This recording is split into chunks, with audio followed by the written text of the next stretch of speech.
Mahoney, you'll need it for our next guest, Dr. Welson's mentor. His name is Neely Fuller Jr. Neely Fuller Jr., welcome back to WOL. Thank you. And I got to ask you, how you doing? Still learning. That's what I love to hear. We've got an issue here in the community, Neely Fuller Jr., and they're both sort of interrelated. The one is with Omarosa and what she did. Some people said she spooked us out of the door. Some people have issues with Omarosa because what she did before, and now that she's turned on Donald Trump. You know the story. So people are conflicted about whether or not she gets back her black card, whether she's going to be invited to the cookout on Labor Day, or we should throw her under the bus. And the same issue is with Jim Brown, the football player. And for some of us, he was the best running back, but now he seems to saying that, you know, we should give Donald Trump give him a pass. Basically, he's pulling for Donald Trump to make good, and some people are confused. How do we? And they want to know how do we process these two individuals now? Do we still, are they still part of our community? Do we still respect them as far as racism and white supremacy goes? If it seems like they're working on the side of the oppressor and Omarosa's side, we don't know what she's trying to do, but how do we deal with it?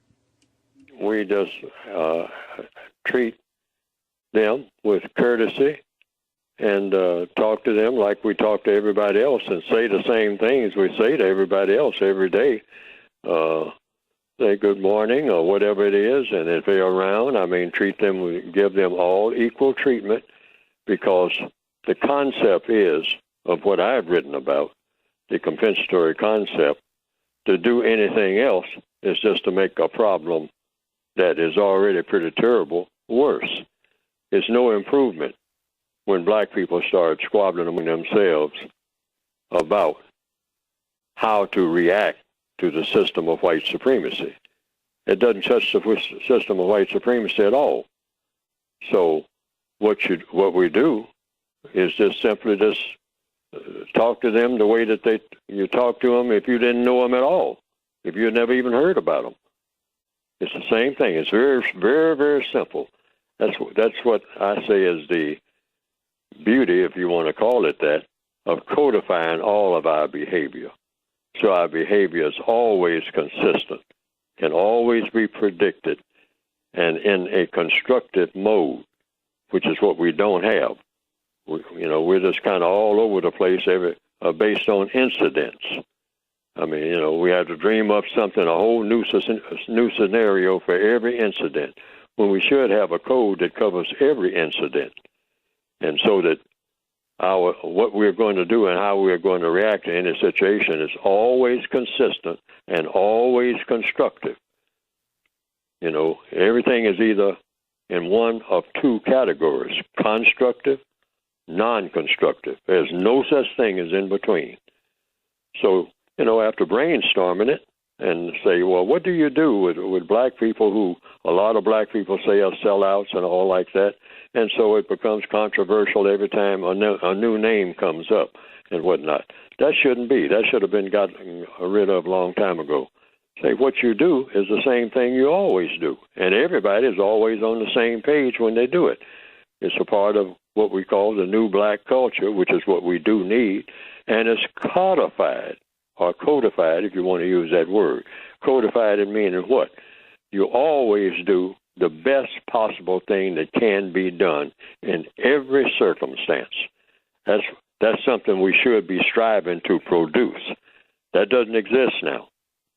But I'm in the process of trying to help produce it. But it takes everybody on board to come up with a code, a counter-racist code, that where everybody does the same thing or says the same thing about whatever subject comes up all of the time, and not deviate not 1 inch from that, unless a new scenario comes up, which means it's not the same scenario, which means you have another code for that, the new scenario.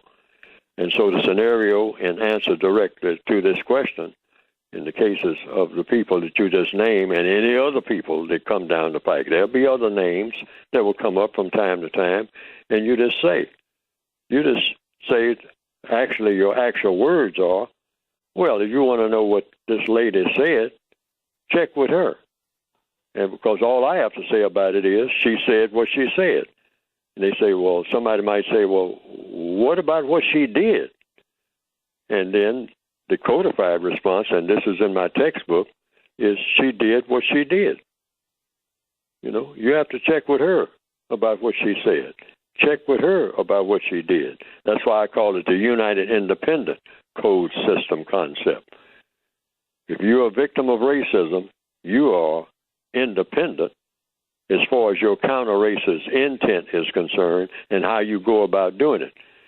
And if it fails, well, then, you know, that's you failing. And you're an individual. Nobody's telling you what not to do and what to do. People make suggestions, but you make up your own mind. All right? Every fellow prisoner, because that's the way I look at it. We are all fellow prisoners in the same prison system. So I don't dictate to other prisoners about what they should do for a very logical reason. I'm not in a position to dictate to anybody because I'm a prisoner. All prisoners are equal, prisoners of war, I say, because the war between those who believe in white supremacy and those who don't. So far, black people have become worldwide the prisoners of that war. See, that's already a done deal. It's not like that's in the process of happening. It's not a black person on the planet Earth who is not subject to the system of white supremacy, either directly or indirectly. That includes the so-called presidents of countries, governors of states, mayors, and all. They're all subject to the system of white supremacy, and they are prisoners of war. See, just because you have a fancy title inside of a prison doesn't say that you are not a prisoner. Now, the statements that I have just made. All right, hang on a second, Neely Fuller Jr. We got to take a short break here. Hang on a sec. I'll let you get into that, folks. You got to listen keenly when Neely Fuller's on the radio. He uses logic, cause and effect. 800-450-7876. Raise your hand and call that number. We'll take your calls next on FM 95.9 and AM 1450 WOL, where information is power. And thank you for staying with us, folks. Our guest is Neely Fuller Jr. And as I mentioned earlier, you've got to listen really keenly to what he has to say because he uses logic, cause and effect. It sounds so simple, but it'll catch you off guard if you don't understand what he's saying about racism, white supremacy. Earlier, he talked about being on code. The oppressor, they stay on code all the time, you know, but us, we vary because we don't understand how the system works. And Mr. Fuller, I'm going to let you finish. And if you can talk about us being at war, because many of us don't think we're at war. That's one of the things that Dr. Welsing talked about, because if we knew, we'd change our behavior. But I'm going to let you finish your thought and tell us about why are we constantly at war? You know, the war is still going on because as long as somebody's resisting the system of racism and trying to replace it with justice, that should be the goal. That should be the main goal. Otherwise, there's no point in trying to replace racism if we're going to still have a planet dominated by some form of non-justice. So we should have that in mind while we're trying to get rid of racism. That's the purpose for getting rid of racism, to have a world in which we populate this small planet called Earth, and that anywhere we go, we shouldn't be mistreated. Because the definition of justice is guaranteeing that no person is mistreated for any reason, regardless of who that person is or where that person is. That's justice, guaranteeing that no one is mistreated. That's number one. And the other part, number two, is guaranteeing that the person that needs help the most gets the most constructive help. Now, that doesn't exist anywhere on the planet. And the system of white supremacy is the greatest deterrent to the production of justice. Why? Because we have seen by all of the evidence the system of racism, just by its essence, its nature itself, its intent itself, is to mistreat people based on color. That's what it's designed to do. That's not just something incidental on the side, of white activities on the planet Earth in the system of racism. If there were no system of racism, then it would just be white people and black people intermingling with each other, doing whatever they do. But in a system of racism, which is the dominant government on the entire planet, there's no government and no religion stronger than the government and the religion. It is a religion of white supremacy. And when you say the system of white supremacy, it should always be in capital letters, because that is the world government. There is no government outside of that government. There's no evidence of a government operating that's not subject to the system of white supremacy. No one can name one. I mean, you know, if you actually stop and think about it, a person might have to stop and think about it a half a day or maybe several weeks and try to say, what government is more powerful than the system of white supremacy? What people anywhere are more powerful than those white people? Not talking about all white people, but those white people who have chosen to dominate and mistreat people on the basis of color. What government anywhere, so-called government that is, these are really not governments, they're just subsidiaries of what is already in place. That's the system of white supremacy. That includes all the black, brown, red, and yellow people of color on this planet. Every last one of them, regardless of where they are. Even non-white people who have never even seen a white person or wouldn't even know what you were talking about if you said white people or white supremacy. They have no idea of what you're talking about. They haven't been in contact with anybody that talk like that, or even said that there's a race problem somewhere, because everybody that they see every day looks just like them, okay? But they're still subject to the white supremacists. Why? Because the white supremacists can drop a bomb on them anytime they get ready. All they got to do is just, arrange some things on a map and say, here's some people on an island here that haven't seen no outsiders for 300 years, 400 years, okay? How many of them is it? Well, it's about 5,000 altogether on that island, all right, because nobody ever visits that island and all like that. They don't see outsiders. Nobody goes there. It's an isolated place. We know where it is. We know how many people they are there, because we got technical ways of finding out. And you say, well, you know what, just for fun, let's just blow them all up. They wouldn't know what hit them. And they never even saw the people who sent the bomb. They don't know what a bomb is. That's what I mean by actual power. That's what I mean by supreme. See, you're only supreme if there's nobody more powerful than you other than what created you. Now, the white supremacists, they understand that. They understand that they didn't create themselves. But they know by all of the evidence that no people, those white people who believe in white supremacy, no people on the planet called Earth in 2018 have proven that they have the muscle to even give them a whole lot of sass. Now, that statement that Neely Fuller just made is either true or false. And I'll ask a question, because I always say that all problems can be solved through questions and answers. You don't have to have arguments. Just ask. If someone say, for example, this Neely Fuller goes around talking all the time about this white supremacy. That's not so. People have said that to me. Many people down through the years. Oh, that white, you have an illusion, Fuller. I mean, you've been so kicked around and down and oppressed. You can't see the real world for what it really is. I mean, that thing that you call white supremacy, man, that's been gone. I mean, it didn't ever even really get started, to get a good foothold. A lot of people will say that. But then I will say, do you know any? See, this is where the questions, this is why I say all questions lead to where we need to go.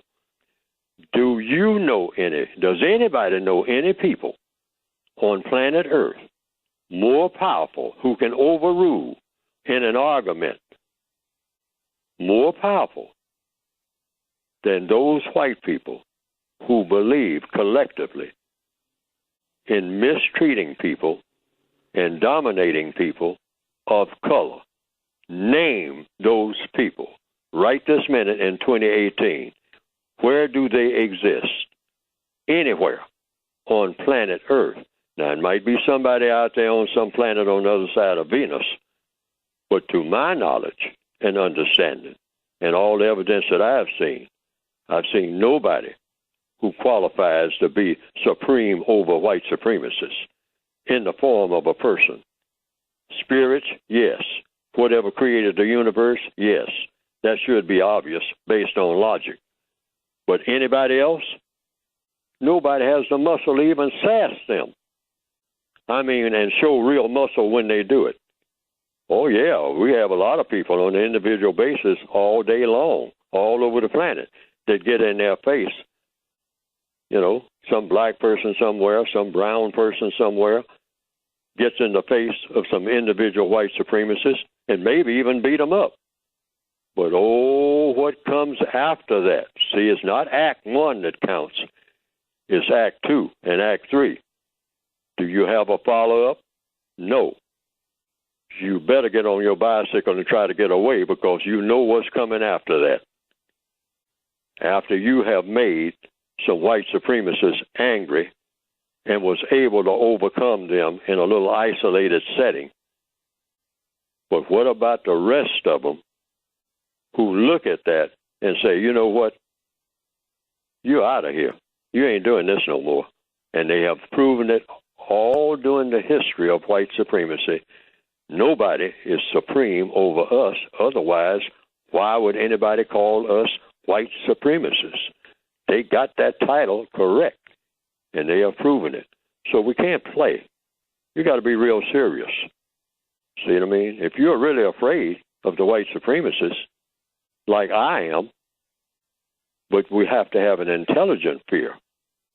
There is such a thing as intelligent fear. Fear serves a purpose, but you have to use your fear intelligently.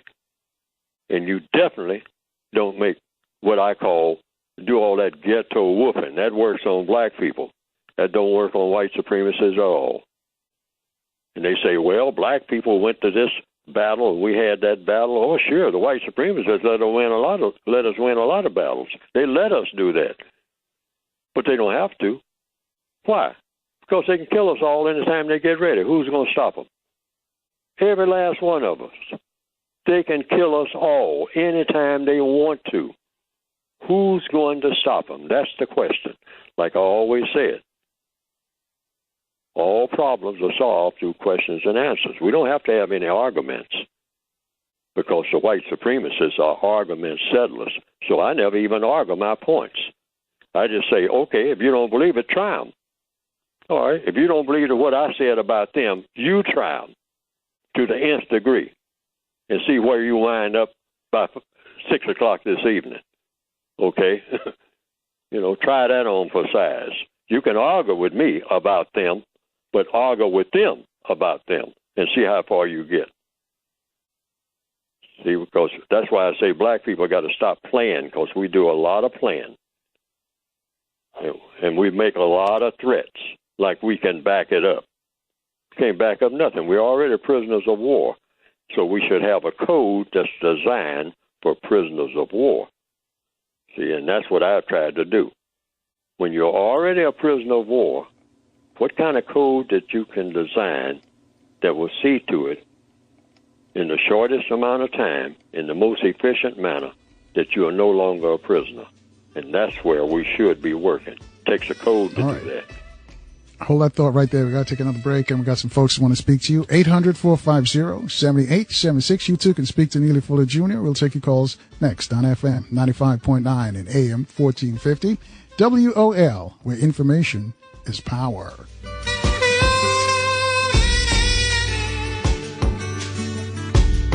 News Talk 1450 and 9.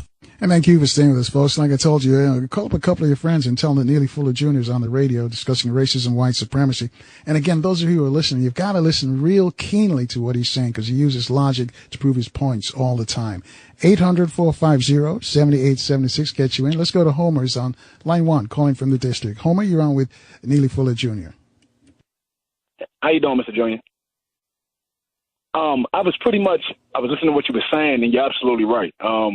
What I've been kind of focusing on is all of us coming together to understand not the aftermath of where we are now, but where the root is, or where it started. And I went to 1682, and in 1682, 2 categories of people were classified into one category, which was Negro, and that's Native American, and that's African. And those two people were put in that two category. And ever since we were put into that category, it's been transformed 4 times. And you got Negro, colored people, African American, and now Black. And once you deem yourself as property and accept that, they can do whatever they want, and white supremacy will rule. But the only way to fight this monster, they only respect the formidable adversary, which means you have to read and understand who you are. You need to understand how to get back to your status. And once you get your status back, they have no power. That's what I got to say. All right. Thank you, Homer. Neely? Well, that, according to what I've written in my book, the remarks that the person just made comes under just what I started talking about in my opening remarks in this program. That comes under VGQ, Victims Guaranteed Qualification. He's qualified to say those things, all right? Now, he made his statement, and people should listen to what everybody says, because last time I checked, right up to this program, nobody has come up with a formula that actually has overcome the system of white supremacy. Nobody has, not Neely Fuller, not anybody. I have some suggestions about how to go about doing it based on long and very detailed observation, but I could be incorrect. So somebody else's suggestion may be superior to my suggestion, and if I recognize it as such, I'll latch on to it. But it's all in the details. White supremacy is put together like nuts and bolts. I mean, in a very, like a computer, because that's what it is. The system of white supremacy runs just like a computer. I mean, it's got all kinds of intricacies in it, or like a well put together jet airplane. All right, it's a lot of parts in there. And if those parts are not synchronized in harmony with each other, you got a problem. Or like a spaceship that's going to the moon and back. You can't make any mistakes. You make one mistake, and that whole thing is off. One little part that's missing in that vehicle that's going to Mars and back. If there's anybody on it, they're not going to get back, all right, because somebody overlooked that one little part. The system of white supremacy is just that intricate, but it can be taken apart simply by studying all the different parts. You can't take something apart in an orderly manner without knowing how it's put together. That's been proven. See, racism is a science, and counter-racism has to be a science. In all these years, we have not defeated racism because we have not been scientific, not at all. We have been 100% emotion and no logic at all. And the white supremacists laugh at every move that we make because we think that just jumping up and down and screaming and maybe singing what you call spiritual songs and dancing around fires or throwing bricks through a window and calling everybody a bunch of names, okay, or spray painting something, we think this is scientific formulas for defeating racism. The white supremacists sit behind the bushes and just crack their sides laughing until they get tired of laughing and just lay down and go to sleep and then get up and tell us what to do all over again, all right? And we sheepishly go back to doing what we have always been doing, which is comparing ourselves with each other, which is our greatest fault. That's the first thing to be cleaned up in counter-racist science. Black people spend all our time watching each other and comparing ourselves with each other. We measure success by what each one of us do, if we tell the truth. When we are forced to work for the white supremacists more than anybody, all right, because that's who we work for ultimately, okay? And when they give us a little time to ourselves, what do we think about more than anything else? Finding some other black people and trying to impress those black people as best we can. And we feel at home. And we, as far as we're concerned, we are at home. That's like prisoners of war trying to impress other prisoners of war with the new paint in their jail cells. And that's what we have been doing as far as white supremacy has existed. And that's why nothing has changed. We're always talking about why is it that nothing never changes? It's because we don't change. That's why. And we call it black culture. It's not worth 2 cents. Black culture as it is now is not worth anything. We need a whole new culture, almost like this, raking everything off the table and starting from scratch. And I'm not talking about a new culture based on something that happened 2,000 or 3,000 years ago. That didn't work either. And let's use logic. Say, Fuller, why would you say that, going back to the culture of our ancestors wouldn't work? Because it didn't work for our ancestors. Duh. Our ancestors are turning over in their graves saying, haven't gotten any further than where we were. We were dumb. That's how we got captured in the first place. You say, yeah, but you built this and you built that in ancient Egypt and all like that. Hey, the white supremacists took over all of that. Sons, daughters, our sons and daughters, I call it the silent scream. I mean, black people's voices that are up under the ground. I mean, their mouths are open, like that image of that Halloween mask. I mean, they're screaming. But that's a silent scream. They're screaming at us from the grave. Don't try to do what we did. We didn't have a formula for dealing with white supremacy. You have to carve that out yourself. There is such a thing as doing something new.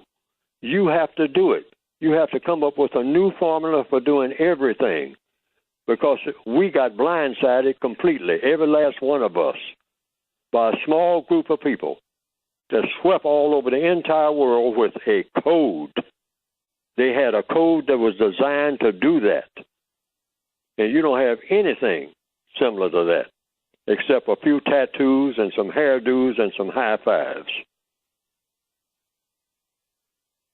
All right. 800-450-7876. Charles III is joining us next from the district. He's on line 2. Charles, you're on with Neely Fuller. Thanks, Carl, for taking my call. And Mr. Fuller, it's an honor to speak with you. Your logic is straightforward, and I would say the comprehension may be difficult because we're accustomed to more convoluted discussion. But I have 2 questions for you. Since you say question solves all problems, I have 2 questions. With your code, you speak of it requires consistency and discipline. Now, you have a military background, but what about the folks who don't have that kind of background, most of us today? How are we to acquire the discipline? What can we do to position ourselves to implement a code? That's all question people number do. 1. Yes, sir. That's what all people do. That's what the white supremacists did. I mean, they reprinted in their own books. I didn't know anything about white supremacy. They told me about white supremacy to the extent that they were willing to tell me. But the white people of this planet, when they forced me to go to the segregated school, one of the first things they taught me was how primitive they were. They said that they lived in caves. They don't have any problem saying how bad off they were, how stupid they were, but they say we got smart. See, just because you're stupid today, don't say you have to stay stupid all the time. They say, yeah, we went around hitting a woman over the head with a club. That's how we related, okay? But we found out that, that didn't quite work out too well. I mean, maybe you could talk to her and get her to do a few things. You don't have to hit her and drag her off to the cave. I mean, like you do to animals and whatnot. No, to get her to cooperate. I mean, no. And then they found out that they could train some wolves and some dogs like they do today and whatnot. I mean, hey, you can talk. You can be scientific and get things done much easier. So they tapped into that and stuck with it. Now, that's all black people got to do. Yeah, we are primitive. We're stupid. We're silly because we have been made that way. All right? But we don't have to stay that way. And all we have to do is just make that choice. I'm not doing the things that I used to do. Okay? But for us, since you asked the question, it's real simple. I'm not calling up nobody and talking on the phone about a whole lot of nothing. Now, that itself would be earth-shaking, because that's a part of what we call the black culture tradition. Hey, man, what's up? Oh, man, ain't nothing up. What's up with you? Oh, man, ain't nothing up with me. What's up with you? Oh, man, ain't nothing up with me. You know that. I mean, you know, same old thing. But, I mean, you know, things gonna get better. What you doing tonight? Oh, man, I'm just kind of hanging, you know. I mean, you know, well, I mean, I might be over there and hang with you. Black culture. It ain't worth 2 cents. And it is not what? It is not a problem solver. So what do? You don't do any of that no more. Now you say, Hold that thought right there. Hey, we got to take a short break. Right. Hold that thought right there. I'm sorry to interrupt you. We're going to take a short break. And I know Charles III, stay with us, too, because I know you have a follow-up question. 800-450-7876. I'm telling you, folks, you got to listen really keenly to what Neely Fuller is saying, because he uses logic. Take your phone calls after this traffic and weather update on FM 95.9 and AM 1450 WOL, where information is power. And thank you for rolling with us, folks. Our guest is Neely Fuller Jr. The number to call to speak to Neely is 800-450-7876. Before we get back to him and Charles, let me let you know some of the folks are going to be stopping by next week. You just heard that commercial for Dr. Fox, Addicted to White. He's going to be here as a clinical psychologist. And some of the things that he talks about is same thing that Neely Fuller is saying, but he says it in a different way. Also, we're going to get an update from Craig Hewlett. He's a geopolitical analyst. He's going to tell us what's going on with the Trump White House. You know, a lot of stuff's going on there. Anyway, the number to call to speak to Neely Fuller is 800-450-7876. Mr. Fuller, you want to finish your thought, or do you want the second question from Charles? Yes, I just wanted to continue what I was saying about codifying it, so that, see, because we talk endlessly about what the problem is and the different variations of the problem, year after year, day after day, and whatnot. But we need specifics. Codification is about specifics about what to do about each and everything without skipping over anything, knowing exactly what to do and what not to do, what to say and what not to say. That's what a code is. The white supremacists have the most successful code that anybody has ever put together in the political or the religious world of the people of the planet called Earth. The most successful, the most powerful, and it's about time the average white person is around 15 years old. They know the white code, even though no one has sat down and told them, now this is the white code. Little Jimmy, this is the white code. You do this and you do that. When you come around the people of color, you say this and you don't say that. And you do this and this and this, A, B, C, D, and you don't do these other items that I got. I got a list of items that you don't do. Nobody sets them down and tells them that. Why? They don't have to. They pick it up just by example, just by what they do every day. I mean, and so they see what the other white people do and don't do, and they listen for what they say and don't say. Now, a lot of young white people, they make errors along the way, and they get confused, all right? But all they do, just by being here, they learn the white code. Otherwise, white supremacy would have fallen apart a long time ago just from neglect, all right? But the white code is so pervasive and everything about it and the way it affects even black people, about time we get to be a certain age, we are going according to the white code, and we don't even know it, all right? Because we pick it up for the most part until somebody shoots us down in the street or we get our furniture set out on the street and all like that. Then we begin to kind of say, well, it must be some kind of magical white code here. I mean, because things that happen to me shouldn't be happening. And so why are all these ugly things happening to me? Well, it's the white code at work. But you have been a part of it all the time, but you only recognize it every now and then when the pain really sets in. But if you get a little bit of relief, if you're a person of color, I mean, you know, since the relief is, you know, you got just a little break, all right? So you enjoy your break like the white code doesn't exist, okay, until something else happens, okay? And that's why we have to understand we are prisoners of war already. We just kind of forget about we are prisoners of war because over a period of time, what is a prison seems like it's not a prison. It's home, okay? It's called being institutionalized. And black people, by the time they're 20 years old, they are well institutionalized and have no idea that they are. We don't have any idea that we are already in prison. Okay. Yes. That segues into my second question. Yes. I hear talk about the Russians, about recall the 2016 election, Omarosa, which basically I think are all distractions to keep black folks from doing what we need to do.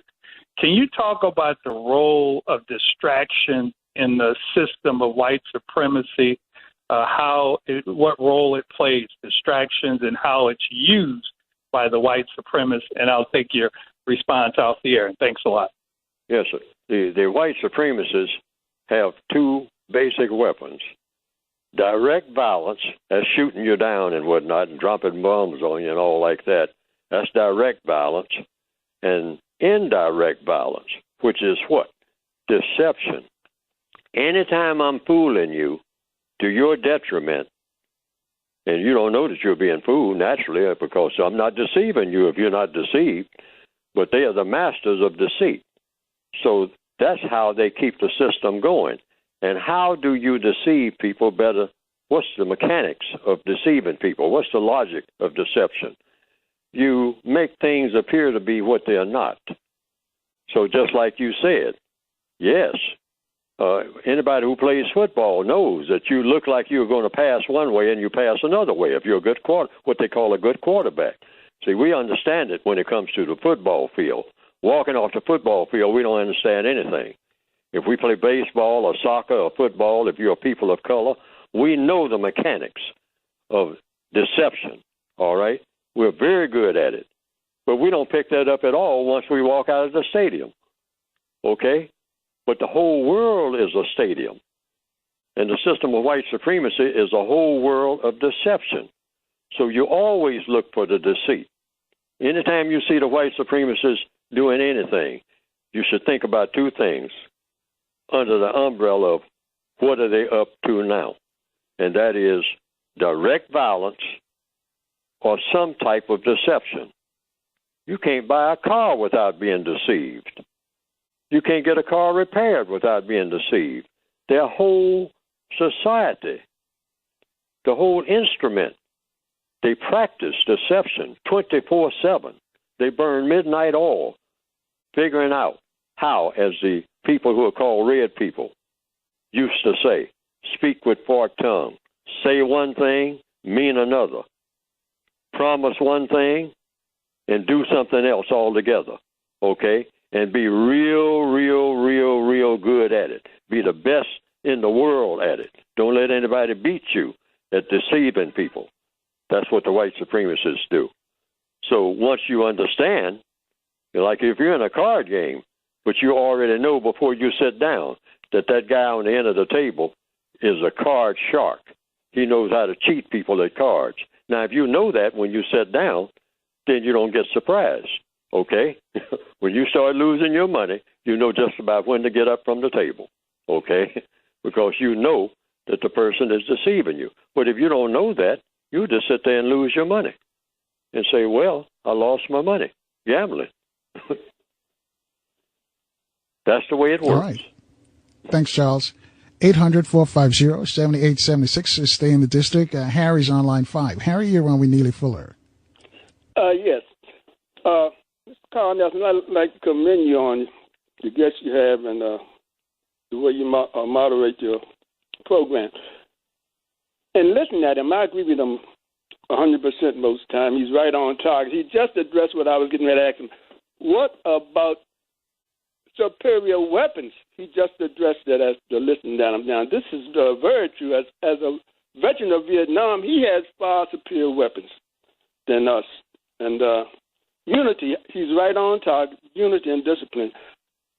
I'd like to know about or ask him to tell us about what about finding about this man himself, going back in his history to find out about how he conducted himself.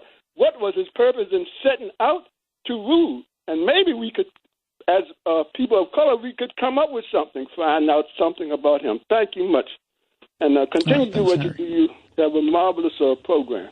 Thank you. All right. Neely? I didn't understand the core of that question.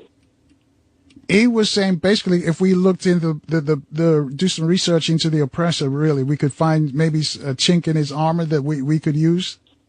Oh, I mean, in everything that's very strong and illegitimate, something that should not exist, it has all kinds of weaknesses, because the major weakness is it shouldn't have existed in the first place.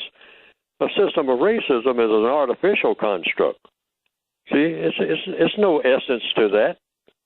There's no reason to mistreat people on the basis of color. I mean, there's nothing logical about that at all. But you can use it as a gimmick to do what? To get what all people want. Fun, glory, and material comfort. And somebody stumbled upon that formula. It's the same formula as the old Roman Empire.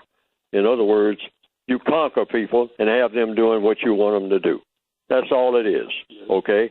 And somebody thought up a way of, hey, you know, if you classify people by color and then you say that there is an inferior color, in other words, you can point to a person and say with black skin or dark skin, and you can say there is a person who's eligible to be mistreated, and nobody should do anything about it. Now, let's spread that propaganda all over the entire world. That philosophy took off like a rocket because it's a very simple formula. You just look at somebody and say, that's a person that will do anything I tell them to do that I want done, and they got to do it.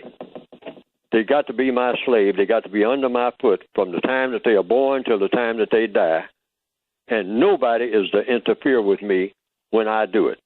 Now, how many people wouldn't sign on for something like that if they feel like they're in any kind of desperate situation? I mean, lots of people would be, fall for that temptation. So that's why it took off. I mean, all I have to do is just look at somebody's color and say, that's a person, I can round them up, everybody that has that color, and they will do anything that I ask them to do or tell them to do. I mean, and jump to it. And yeah, I'll sign up with that kind of society. I mean, who wouldn't? That's a big temptation. And if somebody on the edges of the crowd say, yeah, but that ain't the right thing to do, say, yeah, but, I'll worry about right and wrong later on. I mean, I'll just get it to work for me until I can get in position. Then I'll try to figure out, how I'm going to pay the people off for all of this servitude that they render to me, by me snapping my finger or cracking a whip. And so that was a big temptation. But we haven't studied how they put it together because it's all in the details. So we have just been flapping our wings around it and all like that. But, the walls didn't come tumbling down because that's not scientific. But anything that you study, how it's put together, like anybody that's ever taken apart a watch or a child with a toy, once you know how it's put together, you can take it apart. All right? We have never really studied how white supremacy operates in the 9 areas of activity in detail on a daily basis and how it affects everybody. We've never really done that. That's what codification is about, studying the white code in detail. How is it that when they say this and when they do this, something like almost magic happens? All right? There's a reason for that. It's not magic. It's mathematics. It's logic. We don't tap into logic. We don't pay attention to details. When you see a white person doing anything, you should ask yourself, why is he or she doing what he or she is doing? I don't care if it's nothing but walking the dog. There is a reason why they are doing that. But you got to stop and think about what the reason is. Okay? Why is that white lady walking a dog? Now, that seems like, hey, she's just walking a dog. No big deal. I walk a dog. So what? Doesn't mean the same thing. I'm going to tell you that. Under the system All right, hold that thought right there, Neely Fuller. We got to take a short break here so some of our stations can identify themselves down the line. Stations like FM 95.9 and also AM 1450, WOL, where information is power. Thank you for staying with us, folks. It's 2 minutes after 6 on the East Coast. Our guest is Neely Fuller Jr., the mentor of Dr. Francis Cress Wilson. And we're taking your calls at 800-450-7876. And put in a question for him so he can respond. So, Mr. Fuller, you want to finish your thought or do you want to take another call? Yes.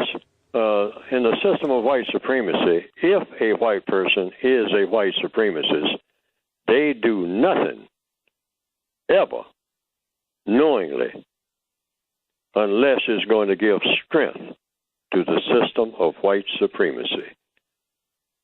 The black people of this planet have nothing in place like that. We don't have that kind of philosophy at all. We don't have a philosophy, being prisoners of the white supremacists, that we should have a philosophy, a whole idea of our entire lives, that we do nothing that does not contribute to replacing the system of white supremacy with the system of justice. And that includes something I started to talk about a while ago. When a black person just picks up the iPad or whatever it is, I don't have one. I'm talking on a regular old-fashioned telephone now. When you pick up that telephone and you're getting ready to make a call to another black person, you should be making that call to say something that when you hang up, you would have said something to the person on the other end that's going to produce a constructive result. Or the person on the other end is going to say something that's going to produce a constructive result for you. Or both. What you say when that person hangs up that phone and they go and do whatever it is you were talking about and all like that, it's going to produce a constructive result for that person on the other end of that phone, or for you on this end of the phone, or for both of you. Otherwise, you have no business. That should be a part of what you call your counter-racist code, the black code, all right? You shouldn't be picking up that phone ever until you think of something that's going to produce a constructive result, and you already know it's going to produce a constructive result before you pick up the phone. You don't talk to people, white or non-white, for the rest of your life unless you have something constructive to say, or you're going to receive a constructive message from them that they have said that they're going to contact you to give you. That whatever it is you talk about, what you do after you get off that phone, based on what they told you, is going to have something. By constructive mean it works for you in a constructive way. Otherwise, we're going to be some of the most silent people in the world, and that would be the initial thing that would happen. All of a sudden, black people will become some of the most silent people in the world. I mean, we just move around like ghosts. Why? That would be the initial effect. Why? Because when we usually talk, we're not saying anything of constructive value. Truth be told. And that would be the first step. That's one of the first things in the code. People always say, well, Fuller, you keep talking about racism. What do we do? Yeah, we need a code, and that's what right near the top of the list. That's not right at the very top, but that's near the top of the list.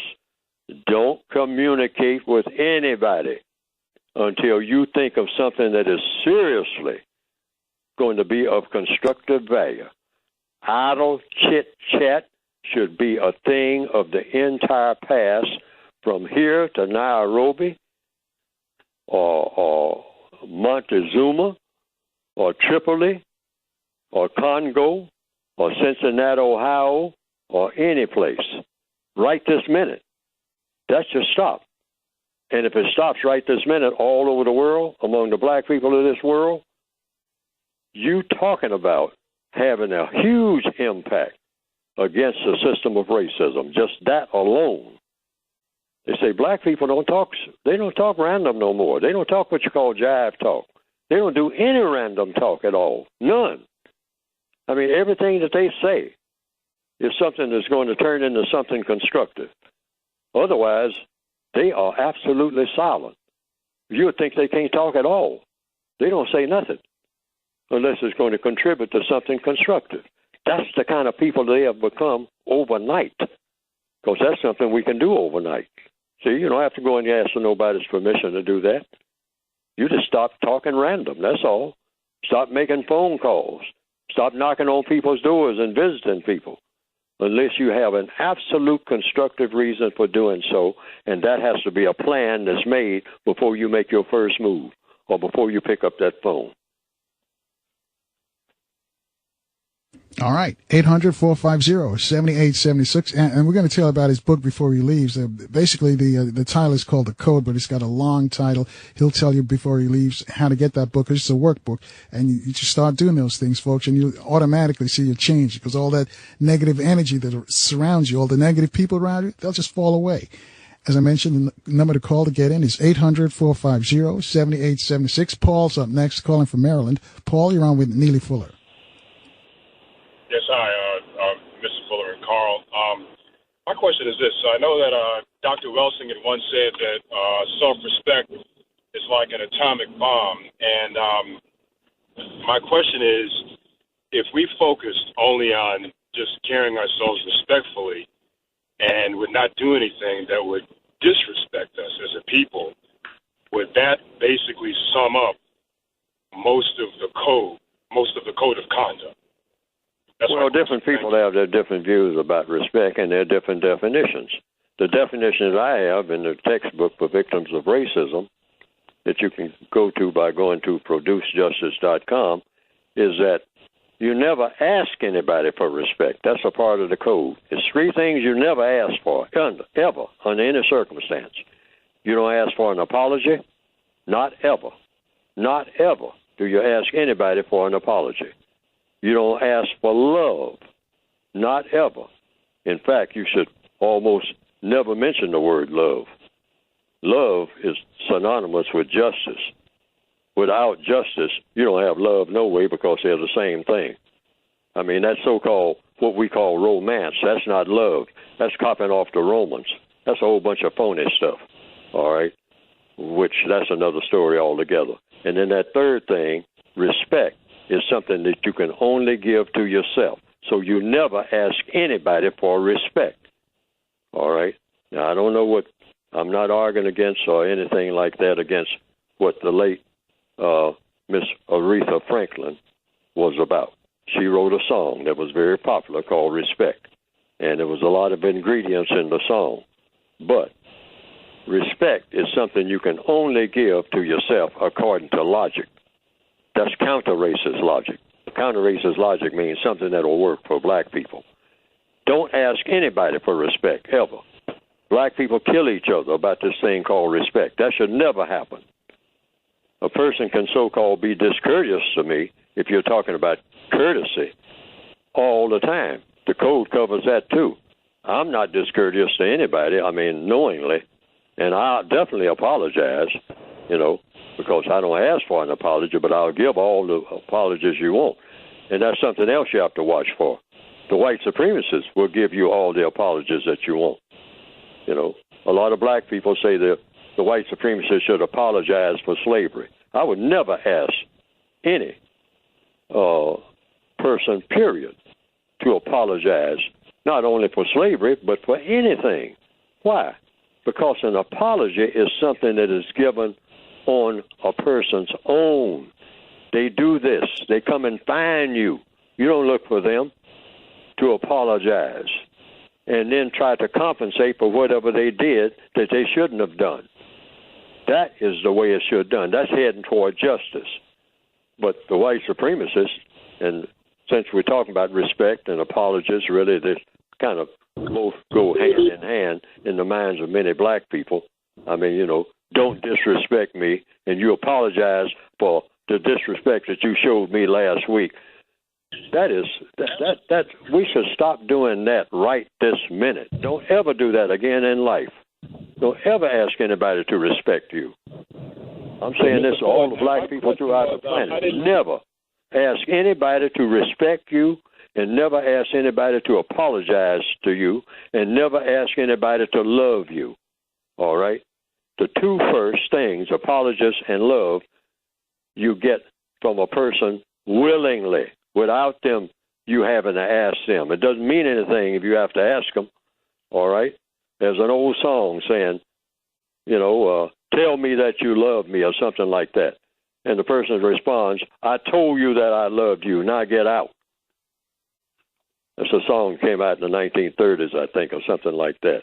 And the white supremacists say, well, you black people want an apologist? I'll give you a truckload of them.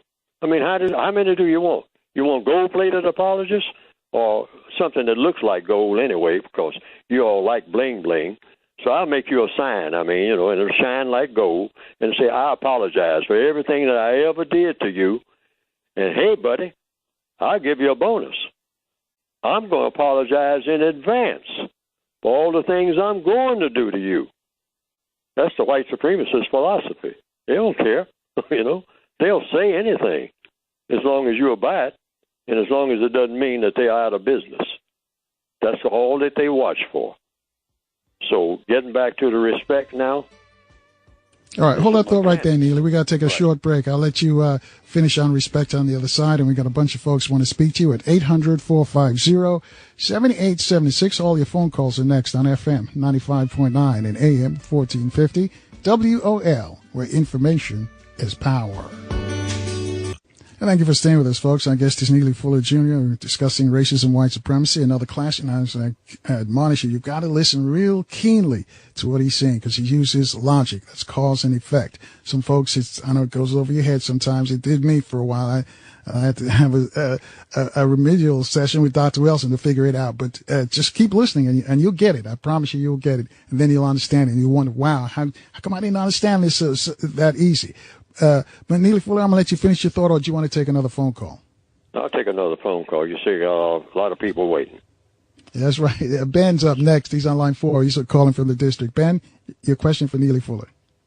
Yeah, hey, Doctor, I really enjoy and I really learn a lot. But I have this a question for you, and it's not a challenge. It is a question. How can you say that every human being on earth is subject to white supremacy when you have these non-white nations, especially like China, who have atomic weapons? In fact, China, they have so many atomic weapons off the coast of California, they could knock California off in the ocean in 24 hours. So how can you say these non-white nations that have equal weaponry are subject to white supremacy? And I don't understand that. So I'll hang up and listen to dance on the radio, but I do appreciate the code, and thank you very much. The answer is, so far. That's my understanding so far. Now, I didn't say that white supremacy can't be defeated. I'm saying, but so far, there's no evidence of it being defeated because it's still in business. See, the way I look at the world, according to what I call counter-racist science, that's what I try to follow, the science and whatnot. The rhetoric is one thing, and it's very important, all of the talk, what's in the newspapers and all like that. But in the short time I've been on this planet, I have found that many times, and I've seen black people make this mistake, because it is a mistake. They say, well, according to everything that I hear and everything that I see and everything this and everything that, the white supremacists ain't got no power no more. They might have had it back then during the time of what they call the Civil War or something, but they ain't got this and that. And then it would resurface out of nowhere. And everything that everybody had been taught or thought was in place and was some kind of serious challenge fell apart. Because the white supremacists, they were part of even putting it out that they were weak. See, every prize fighter, and I started paying attention to that years ago, some prize fighters understand that because their coaches tell them that, the referees or whatever it is, the people that handle them. But they tell the fighter, hey, the guy thinks that your right hook is no good. He thinks that's your weakness, and that's going to be your strength in this next fight coming up. So you practice for his left, all right? But see, you got the incorrect information. That prize fighter did, and he gets knocked out in the first round with that thundering right hook, all right, that everybody thought was gone, okay? He used to have it, but he didn't have it anymore. The white supremacists are real good at that. Man, they can make it look like they got an opponent like you wouldn't believe, and they will pump that up. In fact, that's a part of their program, that deception. But they always got something in reserve that nobody never heard about, okay? And it comes out of nowhere when you least expect it. And they always say, aha, got you again. I got you dumb, non-white people who thought you had something going for you, but what you didn't know is when I let you know about something little by little, and you think that you're sneaking around and getting something on me, all right? And I will let you win the first 2 or 3 rounds, or I will act groggy over there in that corner and act like I'm fixing to pass out, all right? And then out of nowhere, you think somebody sitting on the side of the boxing ring or the referee or somebody hits you, because that lick will come from nowhere, and you won't know where it came from. The white supremacists on the time that I've been on this planet has proven that over and over again. Because one of the things in military strategy is to make your opponent think that you are weaker than you are. So I'm not buying into it. I hear a lot about this Chinese thing. I say, yeah, I hope that they have learned from history by now. Because they have seen them sucker punches come out of nowhere, okay? And I would hope that all of the dark people in the world don't fall for that sucker punch. Because it's there somewhere, I mean, if you're telling me this on WOL this evening on the radio, and I have seen it in the newspapers about how strong some non-white people are getting, and they're forming this, and they got this, and they got that, and they have this kind of secret weapon. Secret weapon? It ain't no secret if I know it. And if I know it, let's use some logic now. Who knows it better than me? The white supremacists. They know where every pair of socks are in some white person's drawer, non-white person's drawer, if they want to. Why? Because they put them there. Usually a whole lot of things that black people think that they have going for them. Boys in the hood. They got something for other black people because that was the strategy anyway. You black people can shoot up all the side of Chicago and think that you're pretty bad. But you couldn't handle me for 2 seconds in a real firefight. All right? You wouldn't know which way to run because I'd cut off all your exes. All the smartest of you, boys in the hood. That's why you're boys in the hood.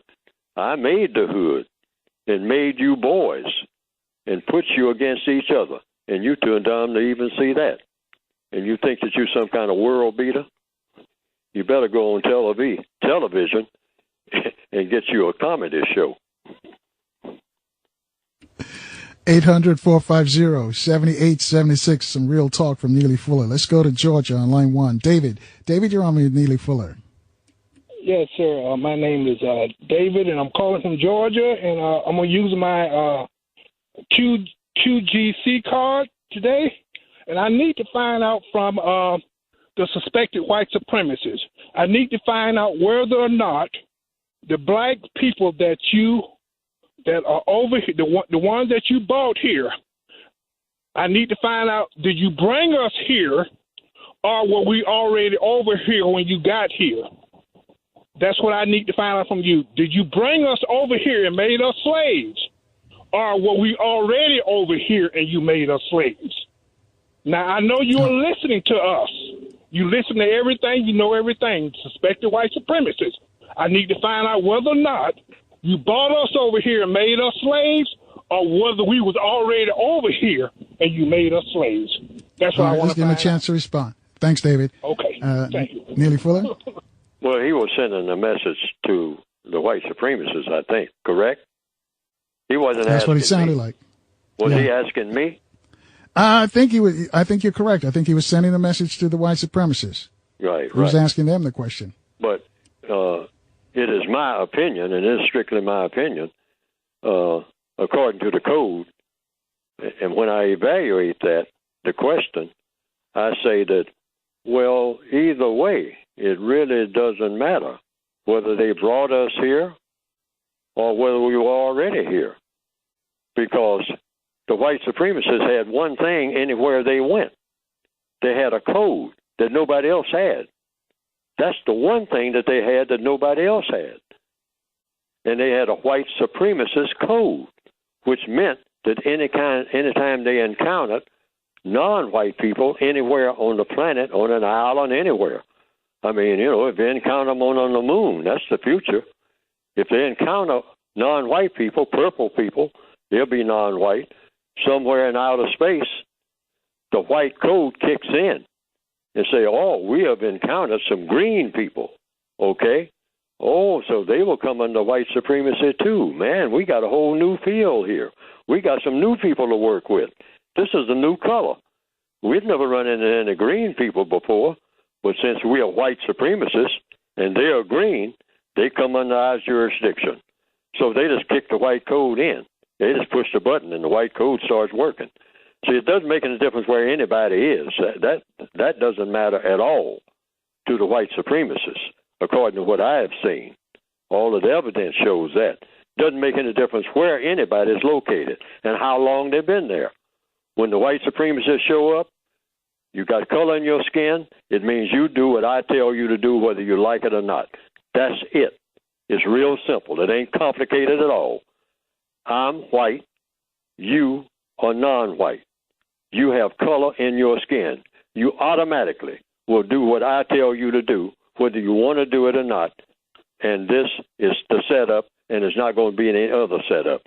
And that's a very simple codified formula. And like I said at the beginning of the program, no formula of any kind, communism, socialism, all the isms, all the different religions and whatnot, has ever been more powerful than that one concept, ever, in recorded history. That has turned out to be the most powerful concept ever thought of. All right, let's stay in Georgia. 800-450-7876, Atlanta. Dee's calling us. Dee, you're on with Neely Fuller Jr. Dee's on line 5. Good afternoon, gentlemen. I just want to take the time to thank Mr. Neely Fuller as a young man, because I really don't think people understand what they're hearing and who it's coming from. I think when we look back at this moment in history, like Neely Fuller is up there with the boys, Booker T. Washington, Booker T. Marcus Garvey. I just think people really don't know what they're witnessing at this moment. And as a young man, I've been exposed to you, Mr. Fuller, through Dr. Frank Wilson and from the Carl Nelson show. And I really it just hit me. I just took a moment and look at from a macro level at the universe, like what I'm witnessing, what I'm hearing every day, that it seems just seamless. Oh, I just turned the radio on. I tell you what, hang on a second, D, because we've got to take a short break here. I'll let you finish your, and if put in a question for him so Neely can respond. 800-450-7876. That's the number to call in, folks. Your calls are next on FM 95.9 and AM 1450 WOL, where information is power. And thanks for staying with us, folks. Our guest is Neely Fuller Jr. We're discussing racism, white supremacy. He has a book, which the short title is called The Code. Before he goes, we'll make sure that he gives you the full title and how you can get a copy of that book. It's a workbook. And I think, folks, if we just adopt several of the measures that he outlines in that book, you'll see a marked change in the black community. Trust me, I guarantee, because I know some people who are really into what Neely Fuller and Dr. Wilson have been saying and doing about racism, white supremacy, and you can tell the difference. You'll see the difference amongst yourself, amongst your friends. So let's go back to Atlanta on line 5. D, your question for Neely Fuller Jr. Hey, how you doing? I just want to know, Mr. Fuller, what drives you each and every day to go forward and try to liberate the black mind and body? And I will take my answer off there. Thank you again. Codification. I always say codify everything. I mean, that sounds simplistic and it sounds like something to just brush right past. Say, okay, Fuller, codify things. Okay, you said that. You said that over and over again.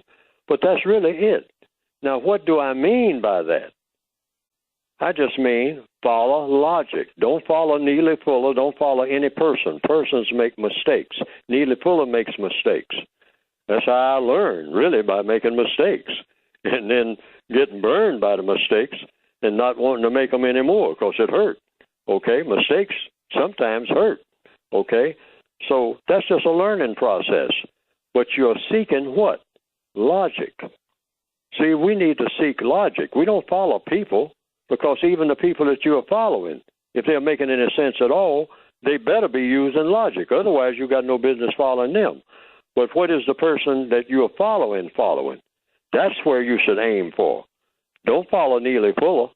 Follow whatever Neely Fuller is following, all right? Or anybody that you see is doing anything that seems to work or that makes sense, because logic came with the universe. Logic or universe was put here, and then people were put in the universe. The universe had to be here before the people were put here. So there's a logic in how the universe was put together. That's why it's called the universe, meaning everything is connected. Everything has a procedure. Everything, like the host has said and repeated, about this program, it's about cause and effect. Everything has a cause. Everything has an effect. When you turn on a light switch and you turn that same switch on over and over again, that's what you call a code. Why?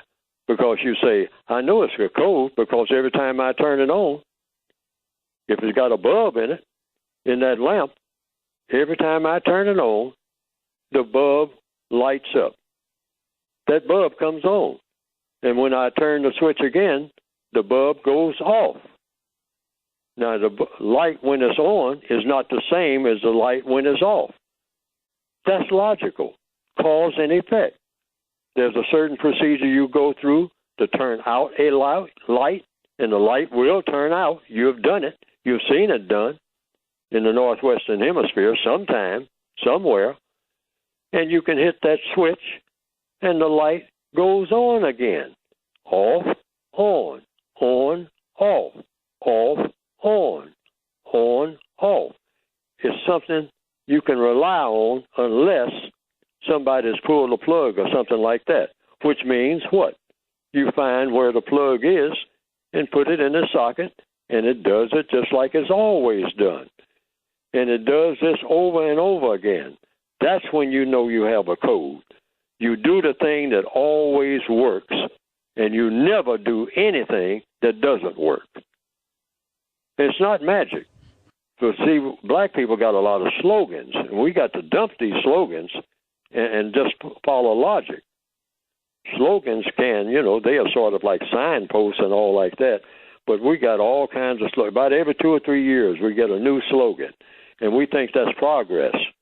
No, we have a code where you do certain things, and every time you do it, just like that light switch, you get that same constructive result. Every time you do it, it works for you. It doesn't work against you. It always works for you. That's when you know it's a code. Hey, man, every time I do this, every time I say this to this folks, things happen to me that are constructive. I get a lot of benefits from it. Every time I do it, I get benefit. All right? And then there's 1 or 2 things that I do, I don't get no benefit. Well, it's just a matter of getting rid of all the things that don't bring you any benefit and bring on the things that you have tried and tried and tried, and every time you do it, you get a benefit from it. It's a very simple formula. The white supremacists know that formula very well. They drill it into every other prospective white supremacist because it's the fundamentals of the universe. That's what they tap into. It's not an emotional thing. It's not personal, it's business. as they say in the mafiosa. You know, you can't get emotional about it. I mean, the light switch will come on. Fire will burn. Water is wet. It doesn't make any difference how you feel. But black people have been systematically trained to rely on their feelings in everything and never use logic. And your feelings are unreliable because they change every 2 or 3 minutes. Well, I wouldn't have done that, but that's how I felt about it at the time. Well, did you think about it rather than trust your feelings? Maybe if you had thought about it, because thinking means when you start thinking, you're apt to use something called what? Logic. And logic is just like a lamp switch. On, off, on. It works every time if you do certain things and put those certain things in place. When that electrician leaves and says, this will work, and it will work for the next, most likely, the guarantee on it is 5 years. That's absolute. All right? You don't have to guess about that anymore. And that's what we need, a code where we don't have to guess about anything. But the white supremacists want black people to have to guess about everything. That's why you see the old cartoons. What is a black person doing? Scratching his head with a big question mark over his head, standing there with his eyes bugged. You know, it used to be a movie, and the characters, not disparaging the character or the man. There was a character in the old movies, 1940s movies, called Mantan Moreland. Mantan Moreland was always confused about everything and always had his eyes bugged. Why was his eyes bugged? The bug-eyed Negro. Why was his eyes bugged? Because everything is a mystery. Can't figure out nothing. Got to go and find a white person to say, hey, come over here, boy, and I'll explain it to you. Me, I'm a white man. I can explain things. I understand cause and effect. I understand light switches. I understand what is reliable and what isn't. Like you Negroes are not, because I train you not to be reliable, even with each other. That's all it is in answer to the question. That's a lengthy answer, but it's really a simple answer. Cause and effect. That's what we have to tap into, not what we call these slogans, get together. I hope I never hear that again, ever in my existence. Black people need to come together. My goodness, come together in what? And usually we say coming together means we come together and stand shoulder to shoulder. Shoulder to shoulder where? Doing what? With what result? Well, we all together. We all here, and we all together. We were to shoulder to shoulder on the slave ships. See what I mean? Shoulder to shoulder doing what? That's not science. Just some black people crowded somewhere into a room shoulder to shoulder. We have always been crowded somewhere shoulder to shoulder. That's not a formula for success. As individual persons, we need a code so that one black person can go anywhere on the planet any time of day or night and know exactly what to do and what not to do. That should be our goal. Now, I'm going to say that again. One black person, each and every black person, everywhere, each and every non-white person. Somebody wakes you up in the middle of the night. We should have a code that anywhere a person takes you anywhere on the planet, blindfolded, and then takes the blindfold off and walks off from you, and you look around, and in 15 or 20 minutes, you know exactly what to do and what not to do. That's the kind of people we should be aiming to be. And none of us are like that. You don't find even white people like that, all right? But that should be our aim.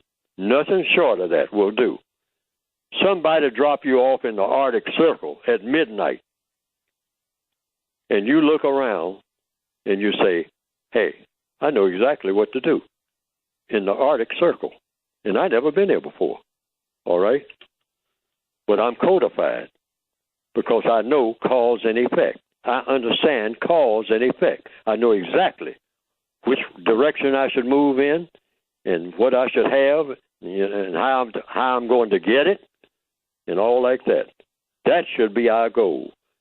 Now, that's a pretty big goal.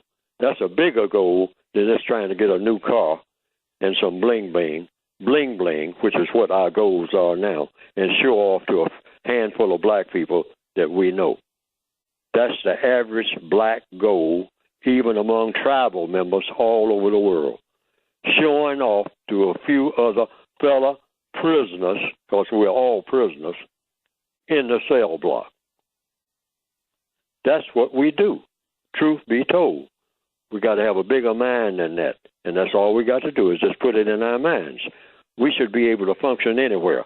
That same thing called black community, our community should be wherever we go, because that's how the white supremacists look at the universe.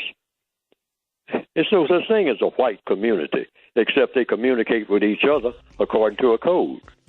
And they go anywhere in the universe, and they claim, I'm where I should be. Why? I'm a white man, and I should be anywhere I want to be. All right, hold that thought right there.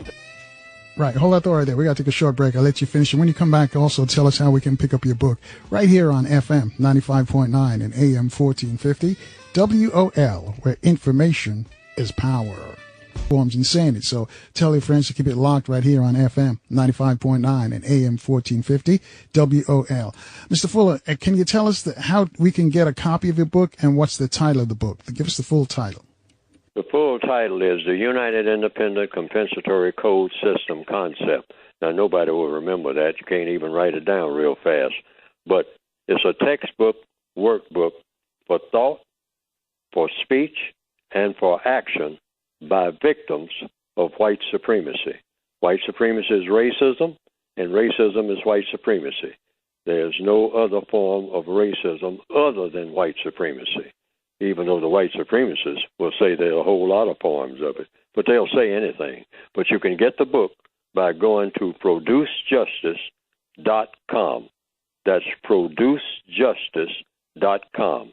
And what will come up on the screen is a brief description of the revised expanded edition, and some people wanted the old edition, the 1984 edition. I don't know why, all right? But some people have asked and said that they like that book too, even though it's the revised expanded edition covers a lot of the things that are in the original 1984 edition.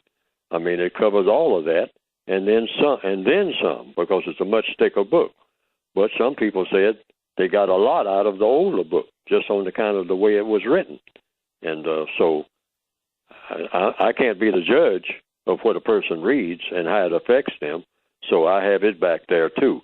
So the basic book is there, the revised expanded edition, and the 1984 original edition. And then also there's an additional volume, because I say it's all really the same book, all three of the volumes, a word guide that shows you how to use words, how not to use words, and more than anything, what questions to ask when people use certain words that really are designed to confuse people. When those words are used, you'll get a lot of confusion. Words like America, words like Africa, words like Asia and Asian. What is an Asian? What is an African? What exactly is an African? When is an African not an African? So there are some words that calls for dozens of questions, not just one question or maybe 12 questions. It might call for one word, might call for 300 or 400 questions in that one word. And that's what the book kind of leads people to think about.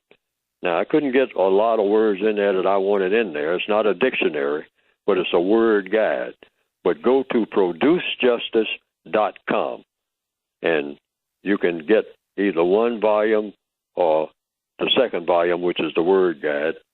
And if you want the original too, some people want all three. I don't know why they want that original when the revised expanded edition. I'm being honest with people. I'm not trying to rip people off. I don't know if I would be tempted to buy my own book of the original when the revised expanded edition is up, but some people have read my revised expanded and the word guide and said they lost or misplace the original, and they want another copy. For whatever reason, I don't know, but it's not for me to judge. But you go to producejustice.com. It's all there. All right. 800-450-7876. We keep rolling. Let's go to line 4. Al's calling us from the district. Al, you have a question for Neely Fuller? Yeah. Hey, Carl. Always a pleasure. Mr. Neely Fuller Jr. My name is Al, and I was introduced to you on the Carl Nelson Show as of this year. Personally, I think you are brilliant for all logically and critically thinking people. You're absolutely brilliant, man. It's been unreal just to sit back and just listen to you. But what I want from you is to slowly tell me again and all the other listeners those 9 codes that we can dissect the code of the white supremacy. I'll take my answer off there. Thank you, brother. Peace be unto you. Well, it's really not 9 codes. It's 9 categories in which the code addresses. People, operate under certain labels. See, labels are everywhere. So we have a label called economics. These are just labels that I came up with back in the early 1960s or the late 1950s, really. I just divided my book into a segment called areas of activity. And I came up with 9 of them. Some people say I should have 10, 12, 15, but I didn't think it was necessary. But these are the 9: economics, education, entertainment, labor, law, politics, religion, sex, and war. And I put them under the title of the 9 basic areas of people, or the 9 major areas of people activity. These are people's activities. Economics address to people, okay? And I say, what is economics? See, that's the first thing you do. You have definitions for every word that you use in an alphabetical order. Economics, education, entertainment, the first 3, all E's, okay? Economics is the use of time and energy. A lot of people, particularly black people, think because we're so desperate to have it, because we don't have much of it, we think that economics is just all about money. No, money is a tool of economics. So what is economics? How you use your time and how you use your energy. That is the major factors in anything economical. Time and energy. And everybody has a little bit or a whole lot of most, but certainly not enough, to get the things done that need doing. Time and energy. Money is just a tool of economics. Money helps you to use your time and energy in a way that works, in a way that you choose for it to work. That's all. But a lot of other things have to do with time and energy. So time, some people even say time is money, okay? Some billionaires say, hey, time is money. My time is valuable.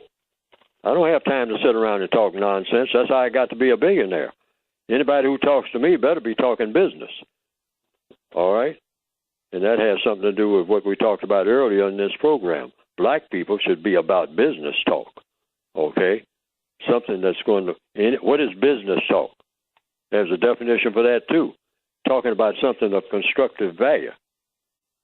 Or if you're in the business that is non-constructive, that's a business too, but you don't want to go there, okay? A lot of people think that carjacking is an excellent business to go into.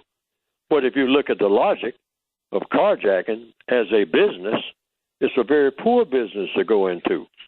How many cars can you jack? You can ask yourself a question in your business plan when you're talking to your buddies about this. You're going to go into the carjacking business. How many cars with you and your buddies, you got 5 of them, can you jack before all of you can retire in Florida wealthy? Now, if you look at the carjacking record, I would say, logically speaking, talking about cause and effect and using logic, that's a poor business plan. All right? Because chances are none of you are going to retire in Florida. You're going to retire to the graveyard or greater confinement. Now, that's just talking about economics. Then entertainment, rather education, entertainment, labor, law, politics, religion, sex, and war. Those are the 9 areas of activity. And if you forget them, you don't have to write them down. If you have a textbook for victims of white supremacy that you can get by going to producejustice.com, the 9 areas are right there in the book, because the book is segmented in those 9 areas. On every page, you'll see it. Politics, sex, big chapter on sex, area on sex, what to do, what not to do, how to look at it, what it is, what it isn't, everything that everybody's trying to make it, the white supremacists behind it, and all like that. War, religion, that's in there. Education, what we should be doing as victims of racism in the field of education and not doing. Entertainment, how we should and should not entertain ourselves. All suggestions right there in the book, in the 9 areas. All right. 800-450-7876. Calvin's up next on line 2, calling from Maryland. Calvin, can you make it real quick for us? Your question. Yes, I don't know if I can make it real quick, but I wanted to ask, can you hear me okay? Yeah. Oh, okay. I wanted to ask your guest, what does he think about the different races, the race that I am of, African American, and the race that Caucasians are, calling them by color. And I guess my concern is that it seems to me that color plays an important role in defining the 2 races, where nowhere else in the world people refer themselves by color, except for us and them. And I was wondering, what is the guest's thought on that? The white supremacists. Yeah, because we got like a minute left, Neely. So if you can wrap it up in 60 seconds, I'd appreciate it. Thanks, Calvin. Black people didn't know anything about being black people as such. They called themselves by tribal names. I'm Zulu. I'm Watusi. And then later on, after they engage with some white supremacists and whatnot, the white supremacists say, well, you're also this and that, whatever they named different places where they went. And, and they call people who call themselves by their tribal names, Mohawks, Cherokees, they say, you are Indians. And even the people today who used to be called Cherokees and Mohawks and Algonquins call themselves Indians. Why? The white supremacists said that's what you are, because Columbus thought that he was in India. Okay, so he said these must be Indians. And so you're going to be Indians because I said so. So they picked it up, and they've been using it ever since. They call themselves American Indians, but that wasn't what they started out being. They were Creeks and Cherokees and Choctaw and Apaches. And they didn't know anything about being Indians, and they definitely didn't know anything about being red people. But the white supremacists, with their white skin, they looked and saw their skin, and they were always out, in the sun and all like that. And they say, well, they look red to me, so I'll call them Redskins and name a football team after them. After I kill them. Neely Fuller, quickly again, how can we get the book? Get the book by going to producejustice.com. That's producejustice.com. And everything you need to know to get the basic book you don't necessarily have to get the word guide. I want to sell books. That helps me. But that's not my purpose. I'm trying to get this message out here. Go to producejustice.com. It's all there. producejustice.com. Thank you, sir. Thank you for another. Thank you for inviting me, and thank all the listeners for listening. All right, will do. Folks, we got to get out of here. We're late as usual. Stay strong, stay positive. We'll see you tomorrow at 4 o'clock right here on FM 95.9 and AM 1450 WOL, where information is power.